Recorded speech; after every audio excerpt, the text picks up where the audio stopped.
நித்யானந்தம். என்போலும் தீனரை காத்து நீ எந்நாளும் வாழ்ந்தருள் அருணாச்சலா அப்படிங்கிற மாதிரி பகவான் எப்போதும் என்னை காத்துக் கொண்டிருக்கின்றார். ஜென்ம ஜென்மமாக சேர்த்து வைத்திருந்த கர்மங்கள், ஜென்ம ஜென்மமாக சேர்த்து வைத்திருந்த கர்மங்களை கரைத்து இன்று வாழும் போதே ஜீவன் முக்தராக வாழ வைக்கின்றார் என்னுடைய குரு பகவான் ஸ்ரீ நித்யானந்த பரமசிவம் அவர்கள். அவர்களுடைய திருப்பாதத்திற்கு நன்றியை செலுத்துகின்றேன்.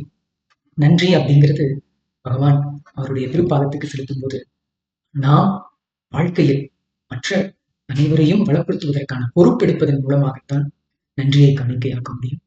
நாம் பரமசிவம் அப்படிங்கிறது உணர்றது மட்டும் இல்லை, இந்த உலகத்தில் இருக்கிற மற்றவங்க எல்லாருமே பரமசிவன் தான் அப்படிங்கிறத உணரச் செய்வதற்கு சரியான வாழ்க்கை முறைதான் இந்த சந்நியாச பாதை. எனக்கு பகவான் கொடுத்திருக்கின்ற இந்த சந்நியாச வாழ்க்கை நான் இந்த பரமசிவன் அப்படிங்கிறத உணர்றதுக்கும் மற்றவங்களையும் பரமசிவனை வாழ வைக்கிறதுக்குமான வாழ்க்கை முறை. என்றென்றும் இந்த திருப்பணியில் நான் பாகமாக இருக்க பகவான் உடைய அருள் எப்போதும் இருக்கின்றது. நன்றி உணர்வோடு தொடர்ந்து இந்த திருப்பணியை செய்து கொண்டே இருக்கின்றோம். நன்றி. நித்யானந்தம்.